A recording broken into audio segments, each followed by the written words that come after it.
일타 강사가 시원하게 짚어드리는 우리 정치판의 흐름. 일타 박성민 정치 컨설턴트 박성민 대표 어서 오십시오. 네, 안녕하세요. 요새는 정치 뉴스보다 경제 뉴스가 더 뜨거워요. 주식. 요 며칠 사이는 뭐 정치만 전망 잘 못하는 줄 알았더니 뭐 경제도 그닥. 전문가들이 그 직전에도 거의 뭐 예측을 못했을 정도로 대폭락, 어제는 또 폭등 뭐 이런 상황인데, 이렇게 되면서 정치권에 주목받는 이야기는 뭐냐면, 정치권에서 주목받는 이야기는 금투세 얘기예요. 금투세. 이게 이제 금융투자세가 실시하기로는 정해졌지만 지금 몇 년째 유예를 하고 있지 않습니까? 작년이죠. 원래 작년에 하기로 한 걸 원래 2년 하기로 연장해서 했던 이제 거. 내년에 하기로 했죠. 유예하고 있는 상황에서 정부는 이거 아예 폐지하자 이런 입장이고, 민주당은 그게 무슨 소리냐, 실시해야 된다 쪽 입장이고, 이런 상황 속에 그 증권 투자하시는 분들이, 개인 투자자들이 진성준 의원, 민주당의 진성준 의원한테 가서 지금 엄청난 항의를 하고 있다면서요. 그러니까 이게 뭐 금투세라는 게 뭐 주식이라든가 채권, 펀드, 파생 상품에 연간 한 5천만 원 이상 소득 올린 분들에 대해서 20% 가세하기로 했고, 3억 원 이상이면 25% 정도 하기로 한 거. 원래 2003년도에 시행하기로 했던 건데 2년간 유예를 한 겁니다. 네. 그러니까 이제 얼마 안 남았잖아요. 네. 근데 이제 다가오니까 이제 금투세하고 종부세하고는 좀 성격이 좀 달라요. 그러니까 다르죠. 종부세는 예를 들면 30억 정도 아파트를 갖고 있어서 종부세 내는 분이 종부세 안 내려고 10억짜리 아파트로 이사 갈 일은 거의 없지 않습니까? 근데 금투세는 요 세금을 회피하기 위해서 청산을 하게 되면 실제로는 개미들이 그 주가가 떨어지니까 영향을 받는다, 이제 이거 아닙니까? 그렇죠. 그래서 이제 이재명 대표도 이거 이대로 하면 안 된다, 여러 가지 안을 내놓고 있어요. 그 중에 하나가 지금 연간 한 5천만 원 이상이라 그랬는데, 기준이. 이재명 대표는 연간 한 1억으로 해서 5년간 한 5억 정도 이런 정도로 좀 완화하는 게 어떻겠냐. 또 그리고 지금 당장 내년에 시행하기로 한 거를 한 번 더 유예를 좀 더 해보자, 뭐 이런 입장이에요. 예. 근데 이제 진성준 정책위 의장이 그거 안 된다, 굉장히 강해요. 그대로 가야 된다. 그 민주당의 어떤 당의 정체성이다. 근데 종부세는 이제 그 노무현의 내 것이기 때문에 약간 정체성이고, 그런데 이게 지금 민주당 입장에서는 주식 투자하는 분들이 민주당 지지자들도 많을 거고, 이재명 대표가 우리도 알고 있기로는 주식 투자를 잘하고 뭐 계속 해온 걸로 밝혔어요. 주식 투자 한다고. 그건 뭐 그 여러 번 기사도 나왔고, 그러니까 좀 그에 대한 이해가 좀 있고, 그러니까 그런 문제가 있는데, 지금 이게 뭐 다가오고, 그다음에 이재명 대표가 중도층으로 조금 또 주식 투자하는 분들에게 표를 의식하니까, 요거는 이제 그 진성준 위원장이 저렇게 의장이 버티긴 하지만 지금 뭐 국제적인 경제 상황도 안 좋고 하니까 조금 뭔가 이재명 대표가 뭐 조치를 취하지 않을까 싶습니다. 한동훈 국민의힘 대표까지 금투세 문제에 뛰어들었는데, 뭐라고 했냐면, 이재명 전 대표를 향해서 금투세 폐지 그거 토론하자, 나랑 한번 논의해보자, 금투세 폐지해야 된다 쪽이거든 이제 한동훈 대표는. 그러면서 금투세 폐지가 민생이다, 초당적으로 협력하자, 이런 입장을 어제 냈거든요. 그럼 보시기에는 민주당도 진성준 의원 뭐 설득해서 이거 협력할 거라고 보십니까? 뭐 저는 그렇게 될 것 같습니다. 그렇기 때문에 그 2003년도에도 시행하기로 했던 게 유예된 거 아니겠습니까? 그러니까 주식 투자자들이 많기 때문에, 그리고 아까도 말씀드렸지만 뭐 종부세하고 금투세는 약간 좀 다르기 때문에, 이건 개민들이 직접 영향을 받는 거기 때문에 민주당도 이대로 당론을 유지해서 그냥 시행하자, 이렇게 하는 거는 뭐 쉽지는 않을 것 같습니다. 이재명 대표의 그러니까 움직임을 보면은 이 뭐 금투세에 대한 부분도 그렇고, 종부세에 대한 부분도 상속세도 그렇고, 그렇고, 상속세도 그렇고, 민주당의 종래 입장하고 조금씩 결이 다른 쪽으로 한 발짝 한 발짝 가는 느낌이거든요. 이것도 다 대선 바라보는 좀 큰 그림이라고 보십니까? 물론 그렇기는 한데, 이 정책을 가지고 중도층을 잡을 수 있을지는 잘 모르겠어요. 그러니까 그 총선 끝나고 나서 이제 박찬대 원내대표가 종부세에 불을 지피지 않았습니까? 네. 이제 그러긴 한데, 지금 그 압도적 의석을 갖고 있으면서 정책은 그 지지자들 대상으로 해서 의식해서 강경하게 계속 뭐 법안들 다 통과시키고 있고. 근데 이제 대표는 출마 선언할 때부터 중도로 턴을 하고 살짝 하고, 그래서 당 대표가 또 되면 또 사법 리스크가 가을에 결론이 나올 텐데, 그 뒤에 만일에 본인들이 원하는 방향으로 나오면 대선에 승리하려면 이대로 갈 수는 없다. 그럼 이제 뭔가 좀 정책도 중도지향적으로 가야 되고, 당 운영 또 이런 것도 좀 국회 운영도 좀 바꿔야 되는 거 아니냐. 확실히 이제 그때부터는 그렇게 갈 텐데 그 결정도 제가 보기에는 뭐 당대표 되느냐 안 되느냐보다 더 중요한 게 사법 리스크의 파고를 넘느냐 안 넘느냐 이제 이게 그 사법 리스크가 1심 판결이 이제 올 가을에 뭐 위증교사나 선거법이 나올 것 같은데 그것이 이제 민주당이 원하는 방향, 이재명 대표가 원하는 방향으로 나오면 본격적인 대선 레이스에 들어갈 거 아니겠습니까? 그러면 이제부터는 지금까지 해왔던 거하고 좀 다르게 좀 더 중도지향적인 캠페인을 할 거다 이렇게 예상을 할 수 있죠. 그러니까 지금 경제 정책에서 살짝 당과 다른 결을 보이는 것은 지금 이제 살짝 맛배기고 9월 재판이 어떻게 나오느냐 대선 레이스에 본격 뛰어들면서부터는 더 확 갈 수도 있다고 보시는군요. 그렇죠. 당과 다른 결로. 오케이. 그나저나 민주당 전당대회 얘기 뭐 민주당 얘기 나온 김에 좀 하고 갈까요? 호남에서 지역 순회 경선을 했는데 김두관 후보가 처음으로 두 자릿수 득표를 했고 그리고 이제 김민석 후보가 여기서 약진했고 뭐 흐름들은 어떻게 보셨어요? 애당초에 이제 뭐 반명의 규모가 어느 정도 되느냐 이런 걸 좀 알아보려고 했는데 김두관 후보는 몇 가지 면에서 그 반명표를 다 결집시키긴 좀 어려운 그런 후보여서 이미 뭐 이제 그 이재명 대표의 승리 압도적 승리가 거의 확인된 거고 오히려 관심은 투표율인데 호남 투표율이 또 낮았지 않습니까? 그러니까 아마 유보를 하고 있을 것 같아요. 이재명 대표 체제에 대해서. 관심 갖고 있는 건 최고위원인데 원래 그 민주당의 수석 최고위원이라는 건 없습니다. 그냥 그래도 1등을 누가 하느냐가 중요한 거고 지금은 이제 쭉 1등을 하던 정봉주 후보와 이제 김민석 의원. 근데 김민석 의원을 이재명 대표가 그 김민석은 왜 이렇게 표가 안 나오냐 이렇게 공개적 지지 선언이라고 봐도 되죠. 이제 그렇게 되면서 이제 1등으로 올라섰어요. 네. 핵심은 이거죠. 김민석 의원이 1등을 한다면 최고위원들 중에서 그건 이제 이재명의 힘으로 된 것처럼 보일 겁니다. 정봉주가 1등을 하면 그건 정봉주의 힘으로 된 것으로 보일 겁니다. 이 문제가 굉장히 중요하죠. 이재명 대표의 일극체제라고 얘기하는데 독자적인 힘으로 자기 팬덤을 가지고 그 1등을 했다. 대표 바로 옆에 대표가 다른 사람을 그 지지한다고 공개 표명했는데 되는 것은 또 다른 의미가 있기 때문에 그리고 이게 최고위원이 뭐 합의제는 아닙니다만 어떤 안건이든 그 뭐 최고위원 한 명이라도 특히 그분이 수석이면 이건 뭐 안 된다. 이 안건은 내가 미리 다 검토하지 못했다. 이렇게 되면 또 안 될 수가 있거든요. 그러니까 옛날에 이해찬 대표 체제 때도 김혜영 의원이 그 비주류 아닙니까? 맞아요. 근데 이제 뭐 당직자들이 안건을 최고위에 올릴 때 시간도 늦게 올리고 잘 안 알려주고 그러면 뭐 이분이 그냥 안건 통과시키려고 딱 대표가 해도 그건 제가 검토하지 못하니까 다음에 하죠. 이러면 다음에 하는 거예요. 태클 딱 걸면. 몇 명 안 되니까. 그건 뭐 검토를 못했다는데 뭐. 심지어 수석이면 그 목소리는 더 커지죠. 그렇죠. 그렇기 때문에 이재명 후보가 힘 실어준 김민석 후보가 되느냐, 정봉주 독자의 힘으로 정봉주 후보가 되느냐는 상당한 의미를 갖는다. 그렇죠. 누가 될 것 같습니까? 그런 거 물어보지 마세요. 이거 극한 직업이에요. 그런 거 물어보라고 제가 여기 있는 거예요. 그런데 지금 이제 어저께 제가 정봉주 의원하고 뭐 방송을 같이 했어요. 근데 이제 그분이 기대하는 건 이런 거예요. 그러니까 투표율이 좀 낮은 상태인데 지금까지는 우리가 이제 전당대회를 하면 국민의힘도 마찬가지고 민주당도 마찬가지입니다. 아웃바운드, 인바운드 방식이 있어요. 그러니까 아웃바운드, 인바운드라는 건 카톡이나 이런 데 와서 링크를 걸어서 적극적으로 투표하는 온라인 투표. 이거는 지금 한 거예요.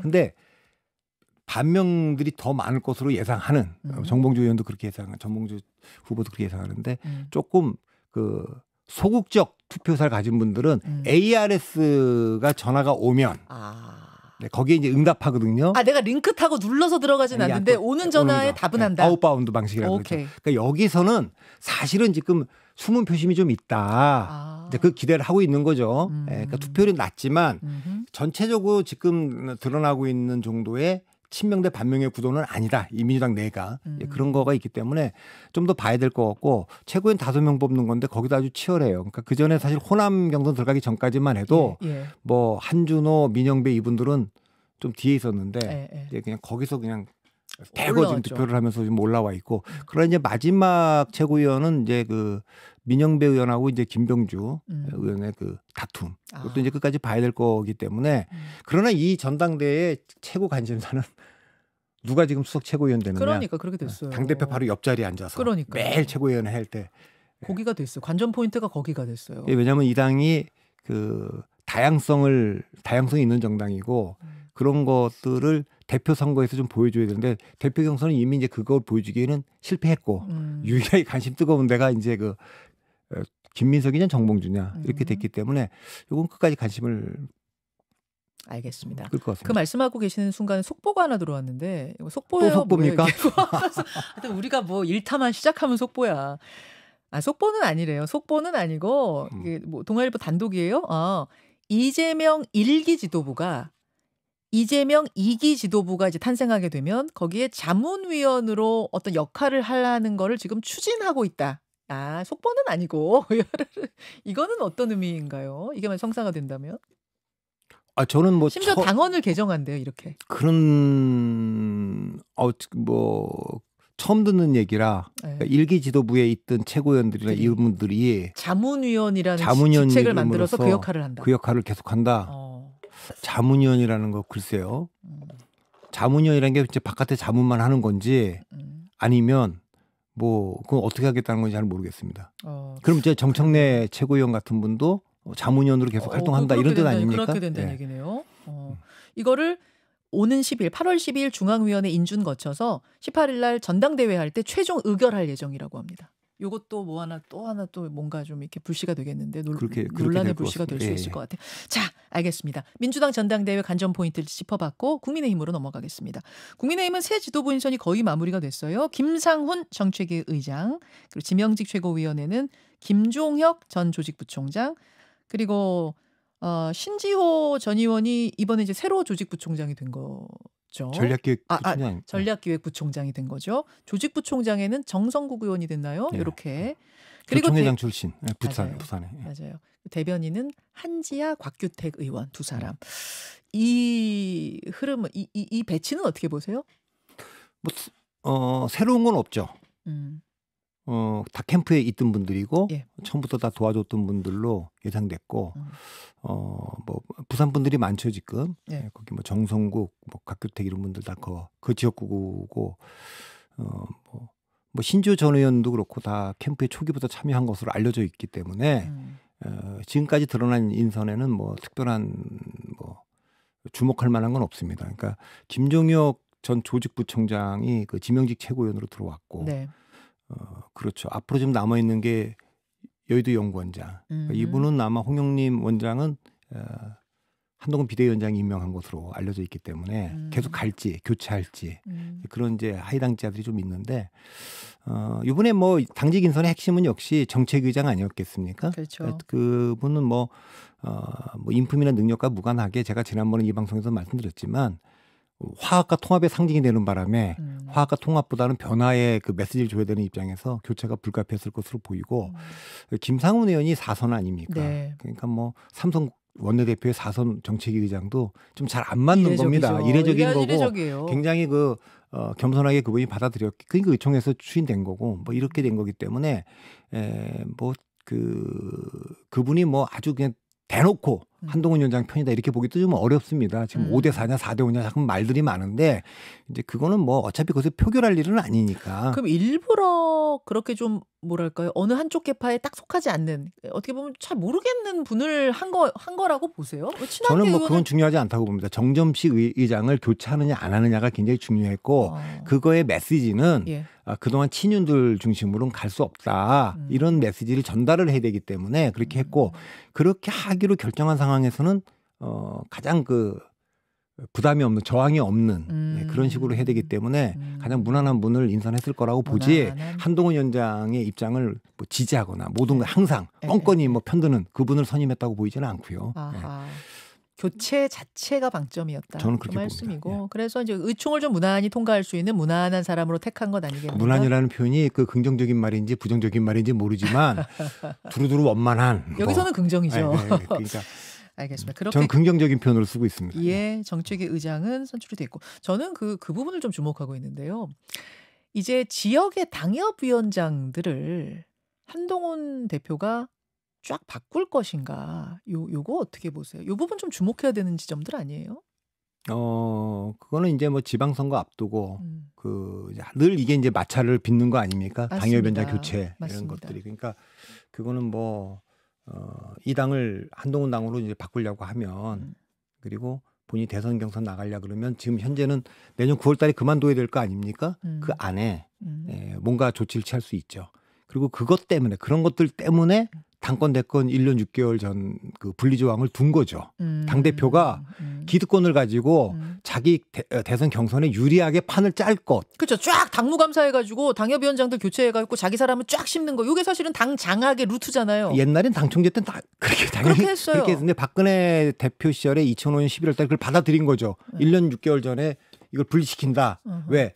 자기 선거 경선에 유리한 쪽으로 할 수 없도록 하자. 이런 거기 때문에 내년 9월에는 이제 당원 당규를 안 바꾸면 나와야 되는데 그 전에 뭔가 조치를 조직적인 변화를 줄 건지는 좀 봐야 될 거고 그때 뭐 지금 휴전 상태로 돼 있는 친윤 대 그 친한의 싸움이 지금 잠복해 있지만 폭발할 수 있죠. 저도 그래서 거길 보고 있는 거예요. 거기가 지금 잠복해 있는 친한 친윤의 갈등에 어떤 도화선이 되지 않겠는가? 당협위원장 또 조직위원장 이런 거 교체할 때요. 장난 아니거든요. 거기서 뭐 거의 스파크가 일어나니까. 그러니까요. 거기가 또 하나 관전 포인트 같습니다. 윤상현 의원은 이런 말 했습니다. 윤석열 대통령과의 가교 역할하는 사람이 좀 지도부에 들어갔어야 되는데 그 부분에서 아쉬움이 있다.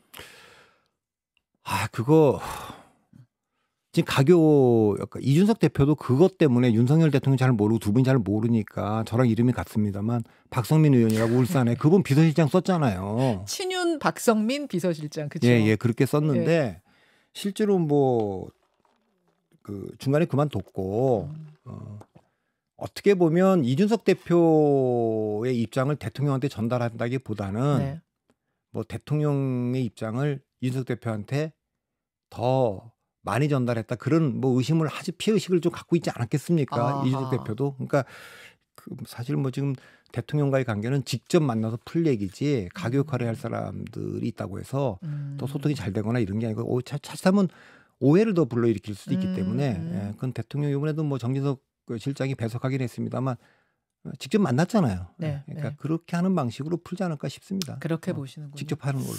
알겠습니다. 국회로 좀 눈을 돌려보겠습니다. 국회 생각하면 갑갑해요. 지금 여야가 합의해서 통과시킨 법안이 한 개도 없어요. 한 건도 없습니다. 단 한 건도 여야 합의로 된 게 없습니다. 그런 상황 속에서 또 이제 25만 원 지원법, 민생 지원금이라고 하죠. 25만 원 지원금, 뭐 노란 봉투법 이런 거 다 통과되고 거부권 행사하고 끝없는 무한 도돌이표 같은 이 상황. 이거 어떻게 풀어야 합니까? 제가 이거 이제 비토크라시라고 얘기를 계속했고 이 상황은 지금 대한민국 정치의 지금 핵심적인 문제가 비토크라시인데 대통령제가 갖고 있는 약점 중에 약점이죠. 그러니까 내각제는 이런 일이 없지 않습니까? 정부하고 의회가 같이 가니까. 그런데 대통령제는 이제 국민이 뽑은 권력이 이제 이중 권력 상태니까 이 두 개가 이제 부딪히면 풀 수가 없어요. 그렇다고 이제 뭐 프랑스처럼 동고 정부를 만든다거나 이렇게 할 수 있는 뭐 가능을 만들어 와야 되는데 이제 그런 게 안 되고 지금 그래서 이제 뭐 민주주의가 무너질 때 헌법에 부여된 권한 뭐 사실 뭐 특검법을 통과시킨다, 탄핵을 한다, 거부권 행사한다 이게 다 헌법에 나와 있는 권한을 행사하는 거 아닙니까? 그것들이 민주주의를 지금 약화시키고 있는데 저도 이거 뭐 어떻게 해야지 이걸 풀 수 있는지 잘 모르겠어요. 그러니까 이거 상황이 결국 양당이 이렇게 하는 것이 선거가 다가오면 지방선거든 대통령 선거든 그거에 불리하다라는 전략적 판단이 들면 그렇죠. 그때 스톱을 할 텐데 그러니까 이제 민주당은 그 이재명 대표의 그 가을의 사법 리스크 이후에 야 이거 우리가 이렇게 해갖고 대통령 선거 이길 수 있느냐 이대로 안 되겠다. 저는 계속 그 얘기 하는 겁니다. 민주당한테 이런 식으로 계속 일방적으로 통과시키면 압도적 의석을 갖고 있는 민주당의 대통령까지 주겠느냐 그걸 전략적으로 판단해야 된다는 겁니다. 그 기회가 있었죠. 지난번에 그 총선 끝나고 나서 대통령과 이재명 대표가 만났을 때가 결정적 장면이었어요. 결정적. 왜냐하면 대통령은 계속 안 만난다 그랬고 이재명 대표는 만나자고 얘기해서 만났는데 종이 끝내갖고 선전포고문 읽듯이 10몇 분 읽었잖아요. 이재명 대표가. 그거 저는 모르겠습니다. 이재명 대표가 그때가 결정적으로 연금개혁이든 그러니까 대통령보다 더 대통령처럼 보이면서 국민적 사항에 뭐 연금개혁도 그때 있었고 그랬잖아요. 그런 거 선제적으로 다 딱딱딱 털고 뭐 몇 가지를 좀 했다면 좋았던 기회가 아니었나 싶어요. 그게 이제 양보하는 모습처럼 보이는 게 좀 부담스러웠던 건 아닐까요? 그런 건 있죠. 그 지지자층들이 그렇지만 저는 분명하게 저한테 물어봤다면 이재명 대표는 그 순간에 얻어야 될 이미지가 대통령보다 더 대통령 같은 이미지를 얻어갖고 나왔어야 되는데 국가 경영의 이재명 대표가 더 책임감을 느끼고 있구나. 이걸 딱 심어줬어야 된다고 생각하는데 그때 그러지 못한 게 양보가 지는 게 아니라 오히려 그게 거기서 그런 이미지를 줬으면 더 중도층을 가져갈 수 있었다 그 말씀이시고. 그러니까 민주당과 이재명 대표가 그 대통령과의 그 회담 예. 그거를 전략적 기회였는데 좀 놓친 거 아닌가 저는 그렇게 봅니다. 어제 근데 어제 민주당 당대표 토론회 또 있었거든요. SBS TV에서 했는데 거기에서 이재명 대표가 뭐라고 했냐면 윤 대통령 만나고 싶다. 이게 질문이 뭐였는지 모르겠는데 무슨 질문에 대해서 윤석열 대통령 만나서 대국적으로 전국 풀고 싶다 그런 얘기했는데 이건 뭔가 좀 실마리를 잡으려는 거 아닐까요? 아니 그러니까 그거를 그렇게 이제 그때도 그전에도 그런 얘기를 계속 했는데 그래서 만났잖아요. 네. 그 만난 결과가 지금 우리가 다 아는 식의 그 결과고 그래서 십몇 분 읽었고 제가 그 어느 선전포고문 읽듯이 읽었다 그랬고 그래서 비공개담 들어가서 대통령께서 일방적으로 얘기를 했다 이렇게 됐기 때문에 과연 또 만날 거냐. 다만 이제 한동훈 대표가 있으니까 그 한동훈 대표하고 대화를 할지 모르겠습니다. 그 얘기 댓글쇼에서 하겠습니다. 자, 예, 제가 오늘 왜 이렇게 에너지가 넘치죠?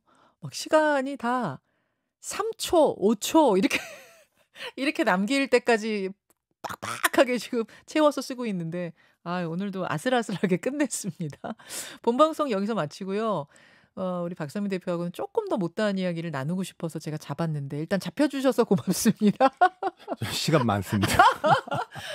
우리가 뭐 휴가도 못 갔는데. 아니 진짜 이상한 게 박성민 대표하고 일타 박성민만 하고 있으면 꼭 속보가 들어오는데 오늘은 아까 그건 속보 아니고 진짜 속보는 이거예요. 또 있어요, 진짜? 경제 속보가 하나 들어왔어요. 경제 속보가 삼성전자가 HBM3E 요거는 그러니까 5세대라고 해서 지난번 뭐 3세대 그거 말고 되냐 안 되냐 했던 그거의 엔비디아 퀄 테스트를 통과했다는 속보가 들어와 있습니다. 이건 진짜 속보네요. 이건 진짜네요. 로이터 발입니다. 지난번에 4세대는 뭐 납품한다 그랬는데 이제 5세대니까. 4세대 뭐 이거 통과는 큰 뉴스는 아니었어요. 근데 5세대 고대형 메모리죠. 이게 SK하고 지금 정면 승부하고 있는 부분이 그래요, 5세대니까. 맞아요. HBM3E 8단을 납품하기 위한 퀄 테스트, 이제 품질 테스트죠. 품질 테스트를 통과했다고 로이터 통신이 보도를 했다는 속보. 8단. 이거 HBM3 8단이면은 맞는 거예요? 12단 말고 8단이면 맞는 거예요? 8단이면 계속 기다리던 그거 맞는 거예요? 또 이게 되게 복잡하더라고요. 막 8단 12단은 지금 뭐 계속 하고 있는 12단 개발 중인 거죠. 통과하느냐 마느냐 했던 게 8단인 거군요. 잘 됐네요. 잘 됐네. 이렇게 정확하지는 않습니다. 제가 이건 뭐 우리 꿀단지 배짱이 님이 그렇게 되면 10만 전자 가는 건가요? 물어보셨는데 저희 몰라요. 저희가 어떻게 알아요?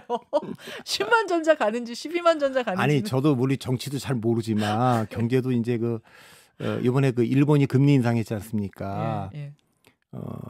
그러면서 이제 뭐 엔캐리 트레이드 청산 자금들이 그냥 영향을 계속 미치고 또 미국 금리도 지금 이게 그래서 이제 뭐 쇼크가 뭐 경기 침체냐 아니냐 갖고 논쟁이 좀 있고 그래서 만일에 경기 침체에 빠지고 파월이 이걸 금리 인하 시기를 놓쳤다 이러면 뭐 민주당한테 유리하지 않지 않느냐 이런 얘기도 있었지만 사실은 금리 인하를 계속 막아온 건 이제 트럼프 쪽이거든요.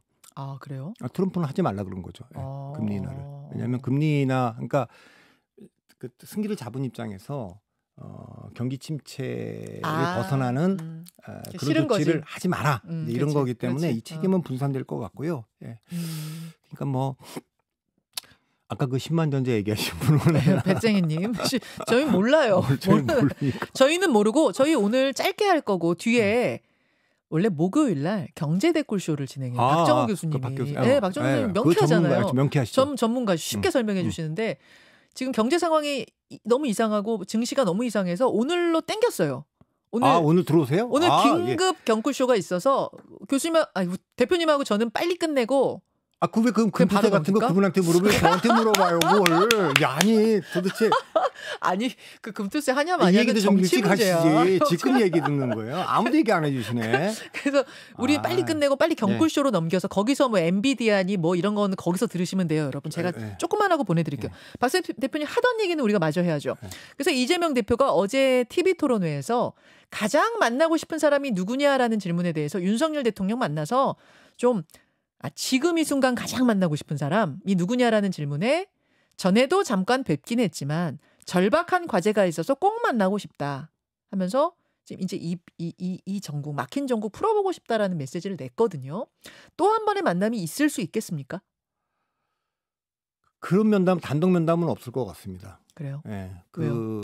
이제는 뭐 국민의힘 당대표가 차기 대권 주자인 네.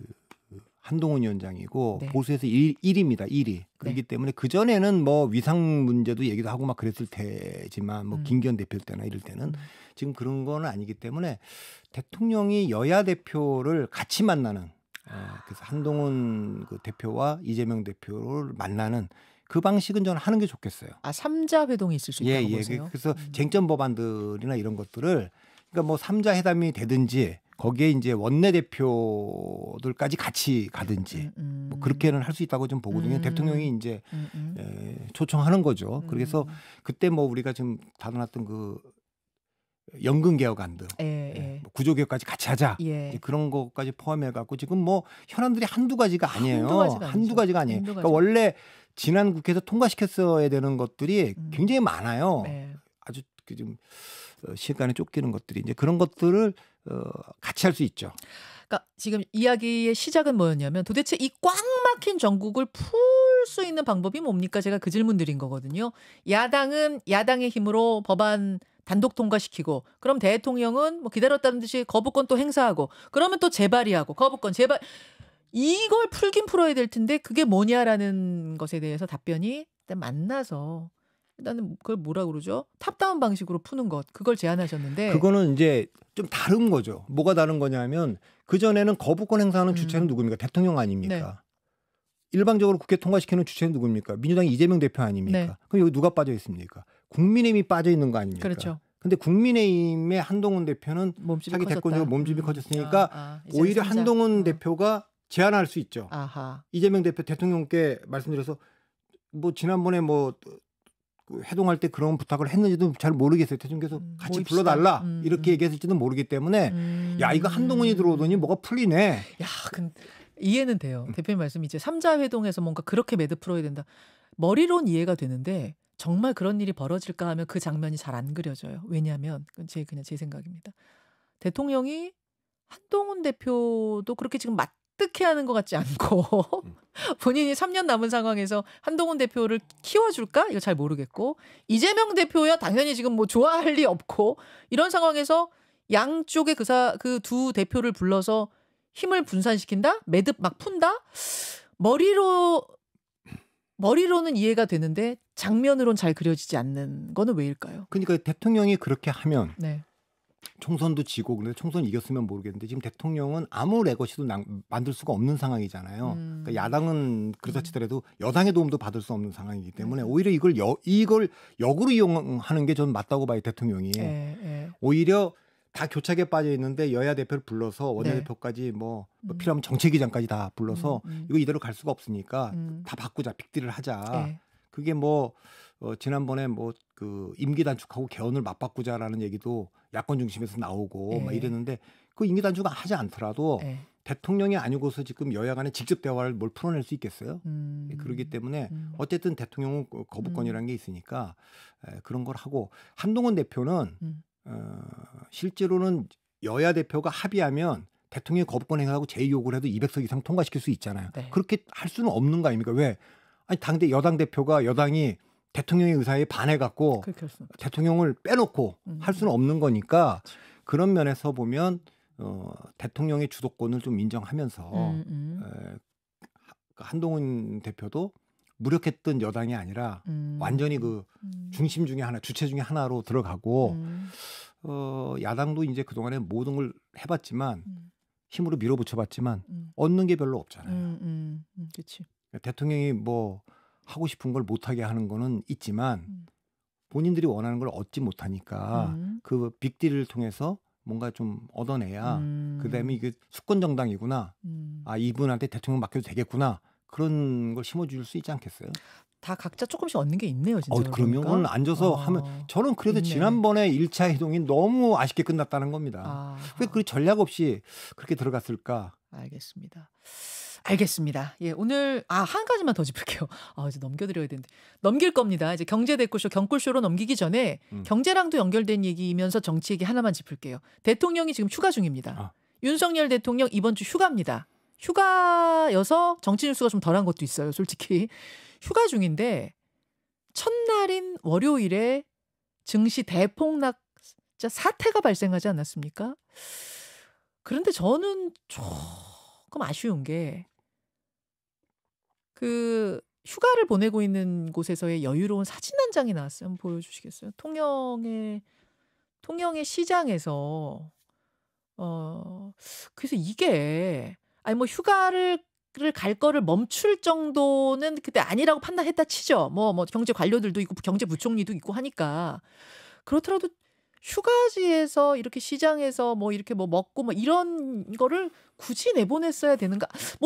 아주 저게 예. 뭐 어떤 분들은 정점식 의원 그 지역구를 갔다. 근데 저는 뭐 그렇게 힘 실어주려고 갔다 이런 건 아니에요. 저는 그렇게까지는 안 보고 네. 그 대통령 휴가지가 저도가 거제에 있지 않습니까? 예. 거제 대통령이 붙어 있으니까 뭐 가셨을 것 같고 휴가는 뭐 지금 뭐 갈 수 있다고 보는데 성태윤 실장이 그 주식 폭락 때문에 휴가 때 그거 복귀하지 않았습니까? 이제 그런데 아쉬운 건 이거죠. 대통령이 그 관련해 갖고 좀 긴급 지시하는 장면들 이게 지금 그런 것들이 좀 같이 실리면서 저 사진이 나갔다면 괜찮을 것 같은데 이게 휴가 때 뭐 아픈 기억이 옛날에도 있지 않습니까? 옛날 낸시 펠로시 미국 하원 의장 왔을 때 그때 휴가 기간이었는데 안 만날 수 있는데 하원 의장이 왔는데 안 만났는데 하필 그때 또 무슨 연극 공연인가 그거 보고 뭐 또 올린 사진이 하필 영화였나? 연극인가 그렇죠. 연극인가 그랬는데 올린 사진이 좀 부적절한 사진을 좀 올렸어요. 뭐였지? 그때 뭐 술병들 있고 막 그랬던 사진. 술병. 막 그때 그랬던 적이 있기 때문에 그런 게 있는데 저는 뭐 대통령이 뭐 아주 업무가 가니까 저렇게 쉬실 때는 좀 푹 쉬고. 휴가 가는 건 미국 대통령 가죠. 뭐 파월 연준 의장 다 쉬니까 그럼요. 그거 다 쉬는 건 좋은데 긴급 상황이 발생했을 때는 좀 긴급 메시지를 딱 대통령이 이 문제와 관련해서 뭐 기재부총리하고 또 성태윤 시장한테 뭘 지시했다 이런 얘기를 좀 다 좀 같이 나왔다면 좋지 않았을까? 그 참모들이 챙겨야 되는 거 아닌가? 그런 거. 그럼요. 그런 사진들을 내보이면서 챙기고 휴가. 그러니까 그게 대통령 실장이든지 홍보석이든 정무석이 빨리 판단을 해야죠. 이거 매번 이걸 어떤 걸 내보낼 거냐. 그렇지. 그런 게 자꾸만 맞습니다. 좀 아쉽습니다. 맞습니다. 그 사진은 아까 뭐였냐면은 연극 단원들하고 연극 보고 나서 단원들하고 술자리 갖는 그 사진. 그때 그런 적 아니. 근데 하필 그때 낸시 펠로시 의장이 방한을 했어요. 이번에도 주식이 하필 그날 월요일 날. 일 없는 날이 없긴 한데 대통령이라는 건 뭐 늘 터지는 건데 좀 큰 일이었죠. 일 없는 날이 없긴 해요. 없긴 한데 그럴 때 휴가 가지 말라는 게 아니라 가더라도 정무적으로 국민들께 어떤 메시지를 낼 것인가 내지 않을 것인가에 대한 판단이 있어야 된다. 그 부분은 좀 얘기할 만하더라고요. 알겠습니다. 자, 여기까지 하고 경꿀쇼 넘길게요. 그래도 커피는 돌리고 가세요. 아니. 커피는 기다리시는 분들 진짜 계시니까. 이거 뒤에 나오는 분들이 꿀단지는. 오늘. 이 박정호 교수님 인사라도 하고 가실래요? 옆에 아래 스튜디오에서 지금 기다리고 있는데. 아니요. 바깥에서 가끔 저기 들어가기 전에 어떻게 이렇게 말씀 잘하시고 뭐 그런 얘기 제가 나누는데 저는 정말 부럽습니다. 오늘도 아까 그 중동 정세 설명을 하시는 교수님 말씀 정말 쉽게 잘하시더라고요. 그렇게 좀 이렇게 쉽고 시원하게 딱 설명드려야 되는데 이거 뭐 매번 나와서 박 대표님도 너무 잘하세요.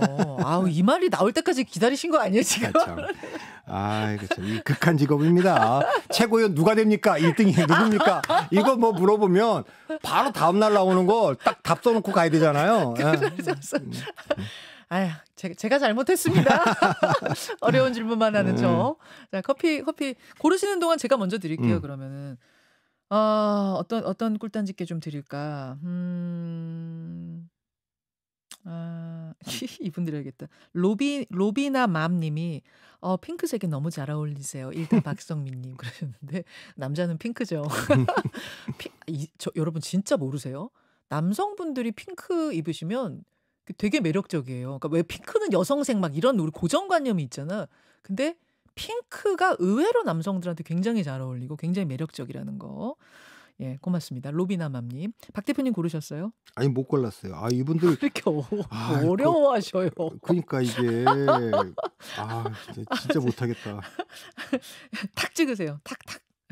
아니 한 번만 하는 거예요 오늘? 아니 두 분 하세요. 너무 힘드시면 두 분 하셔도 돼요. 아니 그런 건 아니고 난 한 명 하기도 어려워서 그래. 합격하기도 어렵다. 와 이거 왜 이렇게 갈수록 더 어려워지지 이게? 아유 진짜 마음도 약하셔가지고. 그러니까 이게 다 마음이 약하셔서. 제가 그냥 뭐 이렇게 아니 정치 얘기는 뭘 물어도 딱 말씀 잘하시는 분이 왜 이? 근데 제가 오늘 이게 저는 모르고 왔는데 이게 의상이 시원해 보이나 보다. 의상에 대한 얘기들이 되게 예뻐요. 많네. 되게 색깔이 우리 박 대표님은 의상의 스타일은 뭐 항상 거의 스탠더드한데 색상이 되게 예쁜 핑크, 예쁜 연두 잘 골라오시네. 그냥 오늘 저기 떼수이님께 박현진, 김현정 케미가 참 좋으시다고 얘기하시니까. 아유 좋습니다. 아유 그것도 칭찬 감사합니다. 네. 케미가 또 되게 중요해요. 네. 진행자하고도 말도 길어진다. 김현정 앵커 케미 안 좋은 분이 있습니까? 제가 바깥에서 보면. 가끔 있어요. 가끔 있어요. 그래요? 모르시는구나. 가끔 있어요. 예. 뭐, 박정호 교수 기다리시니까 우리 얼른 인사하고 넘기죠. 여러분 오늘 경제 댓글쇼 원래 목요일인데 긴급 진단을 위해서 오늘 수요일로 땡겼습니다. 그만큼 상황이 지금 긴급하거든요. 경제 댓글쇼 가만히 계시면 방을 옮겨드리는데 잘 안 옮겨진다면은 댓글쇼 방으로 찾아 들어오시면 됩니다. 뉴스쇼 플랫폼 안에 댓글쇼 방이 실시간 떠 있어요. 경제 댓글쇼로 모이십시오. 나눠주십시오. 네, 나눠주십시오. 이제 좀 적응되시죠? 예. 자, 세상에서 가장 예쁜 굿바이 날리면서 저희는 가겠습니다. 여러분 고맙습니다.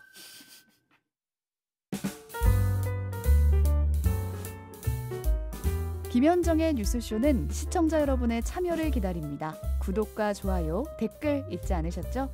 알림 설정을 해두시면 평일 아침 7시 10분 실시간 라이브도 참여하실 수 있습니다.